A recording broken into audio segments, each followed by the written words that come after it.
Assalamualaikum warahmatullahi wabarakatuh. Perkenalkan, nama saya Hanan Hanifah dari program studi Hukum Keluarga dengan NIM 2024060001. Di sini saya akan mempresentasikan jawaban UAS dari mata kuliah pengantar ilmu hukum.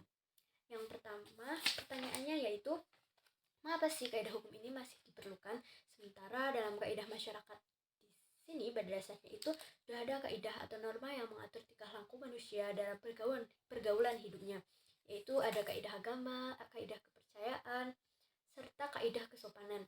Nah, jawabannya yaitu kaidah hukum ini masih sangat diperlukan dikarenakan kaidah hukum ini itu memberikan pedoman yang jelas dan memiliki sanksi yang tegas. Dan kaidah hukum ini melindungi hak-hak warga negara. Jadi kaidah hukum ini masih diperlukan karena memberikan kerangka yang lebih luas, seragam, dan pastinya mengatur tingkah laku manusia. Kaidah hukum ini juga melengkapi kaidah agama, kaidah kesusilaan, dan kaidah kesopanan dengan memberi kepengakuan. Dengan demikian, kaidah hukum ini merupakan pelengkap dari pengatur norma-norma sosial yang ada untuk menciptakan masyarakat yang harmonis dan adil. Dan pertanyaan yang kedua, apakah Indonesia bisa menerapkan sistem peradilan juri? Dan apa keuntungannya dan apa kekurangannya apabila Indonesia menerapkan sistem peradilan juri tersebut? Nah, jawabannya yaitu Indonesia bisa saja menerapkan sistem peradilan juri. Namun ada beberapa keuntungan dan kekurangan yang perlu dipertimbangkan yang sangat-sangat matang. Yang pertama ada keuntungan, masyarakat ini dapat ikut dalam proses pengadilan tersebut. Jadi keputusan dibuat oleh wakil masyarakat, bukan hanya oleh hakim. Dan hakim juga ini tidak harus bertanggung jawab penuh atas pengambilan keputusan. Jadi masyarakat juga lebih terlibat dan percaya kepada sistem peradilan. Adapun kekurangannya, yaitu juri itu mungkin tidak memiliki pengetahuan hukum yang memadai, dan mungkin ada beberapa keputusan juri itu dapat dipengaruhi oleh emosi atau emosi atau prasangka. Nah, ada juga nih keputusan juri bisa jadi bertentangan dengan hukum yang berlaku. Dan yang terakhir, mungkin juri ini tidak menjaga kerahasiaan dalam proses peradilan. Nah, pertanyaan yang terakhir atau yang ketiga, dalam proses pembentukan hukum, kita mengenal apa yang disebut dengan penafsiran hukum. Ya, pada umumnya dilakukan oleh hakim, dan penafsiran hukum ini ditujukan untuk mengisi kekosongan dalam sistem perundang-undangan, sehingga penafsiran hukum ini melalui putusan hakim yang disebut sebagai upaya pembaharuan hukum. Nah, pertanyaannya nih,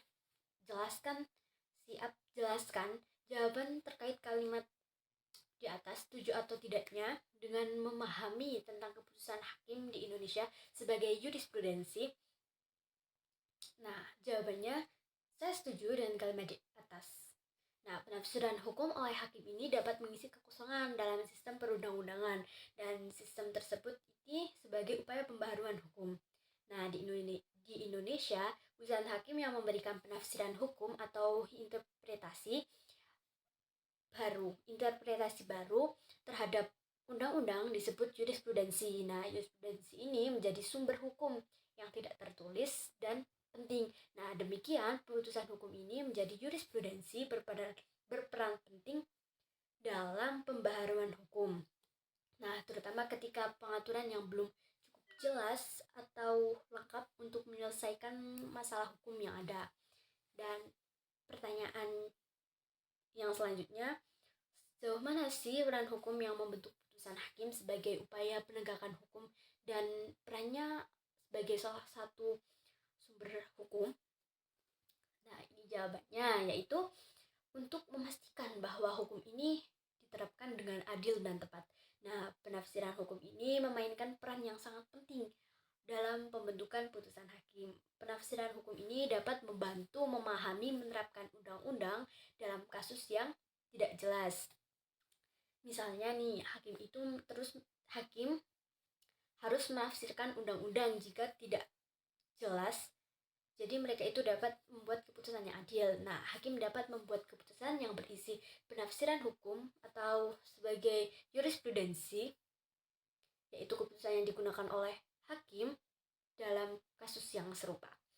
Nah, jurisprudensi ini masih sangat penting dalam praktik hukum di Indonesia, meskipun tidak sekuat dengan undang-undang, yaitu penafsiran undang. Selain itu, penafsiran undang-undang ini dapat menyebabkan pembaharuan hukum, terutama ketika undang-undang menjadi tidak relevan dengan perubahan zaman.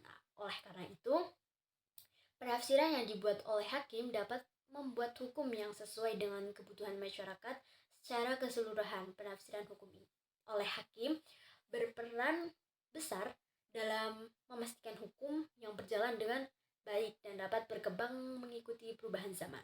Sekian dari saya, apabila ada kesalahan mohon dimaafkan. Terima kasih. Wassalamualaikum warahmatullahi wabarakatuh.